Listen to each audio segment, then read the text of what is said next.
السلام عليكم ورحمة الله تعالى وبركاته. الحمد لله رب العالمين والصلاة والسلام الأتمان الأكملان على سيد المرسلين وعلى آله وأصحابه أجمعين.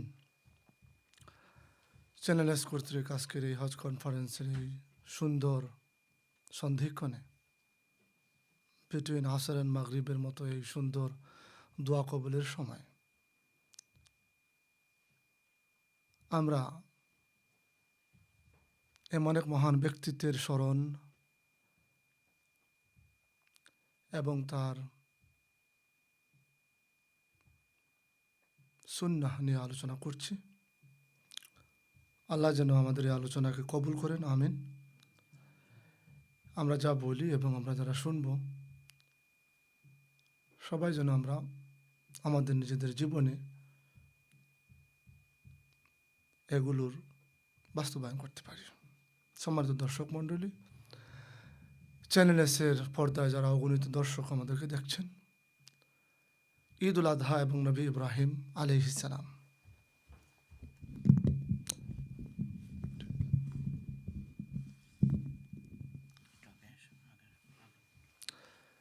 ঈদ উল আজহা এবং নবী ইব্রাহিম আলাইহিস সালাম একটার সাথে ওতপ্রোতভাবে জড়িত। ইনফ্যাক্ট নবী ইব্রাহিম আলাইহিস সালামের এই যে কুরবানি করার যে ঘটনা, সেটাতে আমরা পড়ে যাচ্ছি, সেটাকেই একেবারে কিয়ামত পর্যন্ত সমগ্র বিশ্ববাসীর জন্যে সেই ইখলাস, সেই নিষ্ঠা, সেই আন্তরিকতা, সেই পর্বতসম অটল ইমানের চর্চা করার জন্যই কিন্তু ঈদ উল আজহাকে ইসলামে প্রবর্তন করা হয়েছে। ইব্রাহিম আলাইহিস সালাম নিজেই একজন উম্মত। কোরআনে বলা হয়েছে উম্মত মানে একটা জাতি। একজন মানুষ কিভাবে একটা জাতি হয়? পুরো এক জাতির মধ্যে যে কোয়ালিটি থাকা উচিত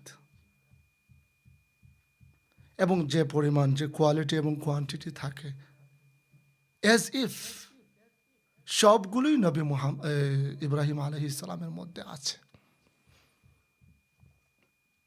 আল্লাহ কোরআনে কারিমে বলেছেন, আউযু বিল্লাহি মিনাশ শাইতানির রাজিম, ওয়া ইয ইবতালা ইব্রাহিম রাব্বুহু বিকালিমাতিন ফাআতাম্মাহুন ক্বালা ইন্নী জাইলুকা লিন-নাসি ইমামা।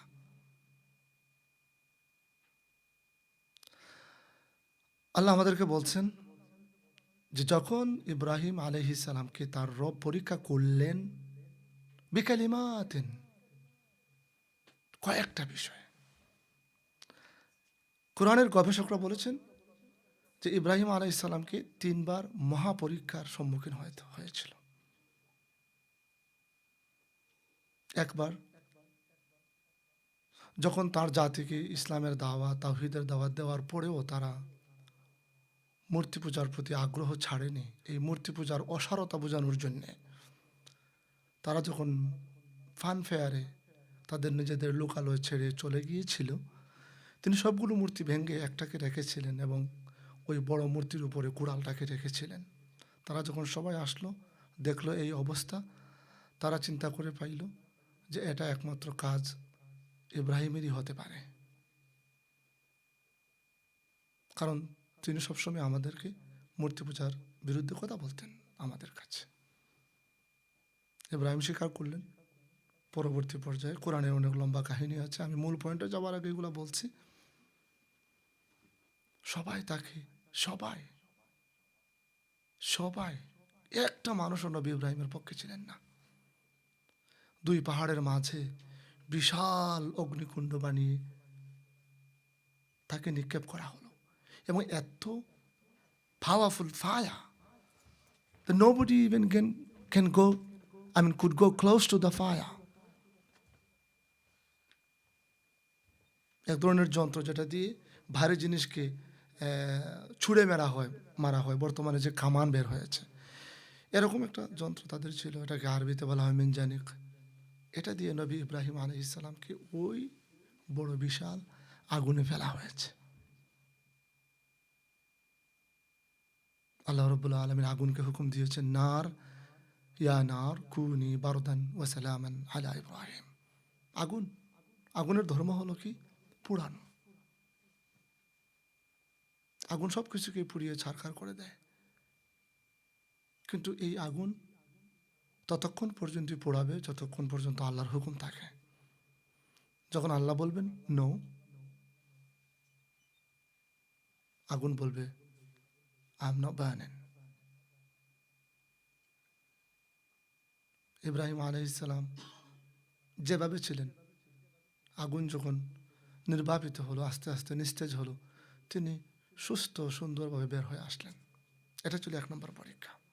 আল্লাহ বলেছেন ফাতাম মাহুন না, প্রত্যেকটা পরীক্ষায় তিনি উত্তীর্ণ হয়েছেন। 2 নম্বর, নবী ইব্রাহিম আলাইহিসসালামের কোনো সন্তান হচ্ছে না। অনেক গবেষক বলেছেন 86 ইয়ার্স, 86 বছর বয়সের একজন বৃদ্ধ, কোনো বাচ্চা হয়নি। সারা আলাইহিসসালাম নবী ইব্রাহিমের স্ত্রী, তিনি পরামর্শ দিলেন যে আপনি বিয়ে করেন আরেকটা। হাজারকে বিয়ে করলেন আলাইহিসসালাম। তিনি দোয়া করলেন, আল্লাহ হাবলি মিনাস সালিহিন, আল্লাহ আমাকে একজন সন্তান দান করুন। এটা একটা কারণ কি? কারণ ছেলেরা, ছেলে সন্তান বা যে কোনো মূলত ছেলে সন্তানই বাবার লেগাসিটা বহন করে। কি লেগাসি? ব্যবসার লেগাসি নয়, কোনো পেশার লেগাসি নয়, নবুয়তের লেগাসি। এটা বহন করার জন্য আল্লাহ আমাকে সন্তান দান করুন। আল্লাহ সন্তান দিলেন 86 বছর বয়সে। যেই মাত্র সন্তান হলো, সেকেন্ড পরীক্ষা স্টার্টস। ইব্রাহিম আলাইহিসসালামকে বলা হলো নো, আপনি এই বাচ্চাকে রাখতে পারবেন না, ইভেন বাচ্চার মাকেও রাখতে পারবেন না। তাদেরকে নিয়ে চলুন, জিবরিল আপনাকে পথ দেখাবেন। জিবরিল যেখানে বলবেন সেখানেই এই নবজাত বাচ্চা এবং তার মাকে রেখে আসবেন। নবী ইব্রাহিম যাচ্ছেন আলাইহিসসালাম।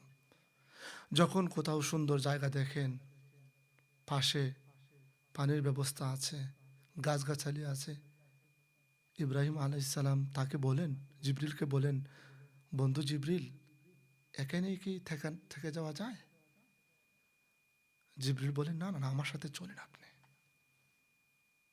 যখনই কোনো অনুকূল, কোনো সুন্দর জায়গা দেখতেন, নবী ইব্রাহিম বলতেন, এখানেই কি রাখা যায়? নবী ইব্রাহিম বলতেন, না, আমার সাথে আপনি চলেন চলেন। সুদূর প্যালেস্তাইন থেকে বর্তমান সৌদি আরবের মক্কা নগরীতে কাবা শরীফের পাশে যখন গেলেন, কোথাও কিছুই ছিল না, শুধু বালু, উপরে সূর্য, burning sun, scorching heat and suns, nothing. Jibril আলাইহিসসালাম এখানে এখানে ইব্রাহিম আলাইহিসসালামের প্রতি আদেশ ছিল, আপনাকে কোনো ব্যাখ্যা দিতে দেওয়া হবে না, কোনো ধরনের এক্সপ্লেনেশন দেওয়া যাবে না আপনার ফ্যামিলিকে যে এই করতেছি সেই করতেছি, কোথাও কিছু করা যাবে না। জাস্ট এদেরকে রেখে আপনি সোজা চলে আসবেন ফিলিস্তিনে। হাজার, আমরা যাকে হাজারা নামে স্মরণ করি, এবং শিশুপুত্র ইসমাইল, দুজনকে এখানে রেখে ইব্রাহিম আলাইহিসসালাম ফেরত আসলেন। রওনা দিতে চাইলেন, হাজার বললেন, স্বামী ইব্রাহিম আপনি যাচ্ছেন কোথায় রেখে যাচ্ছেন? ইব্রাহিম আলাইহিসসালামের প্রতি আদেশ ছিল নো এক্সপ্লেনেশন, কোনো ব্যাখ্যা দেওয়া যাবে না, কোনো কথা বলা যাবে না। ইব্রাহিম তো কোনো কথা বলেন না আলাইহিসসালাম, কোনো কথা বলেন না দেখে হাজার তো নবীর স্ত্রী, তিনি জানেন যে কোনো কাজই আসলে অকাজ নয় নবীর। সবগুলো কাজের বিহাইন্ড এবং সবগুলো কাজের নেপথ্যেই কিছু না কিছু গুরুত্বপূর্ণ ভূমিকা আছে, আদেশ আছে। নবী ইব্রাহিম একজন নবী, তিনি অযথায় কাজ করবেন না। তিনি বললেন, আচ্ছা আপনি যেটা করেছেন এটা কি আল্লাহর আদেশ? নবী ইব্রাহিম কথা না বলে নোটিং ইয়েস, এটা আল্লাহর আদেশ।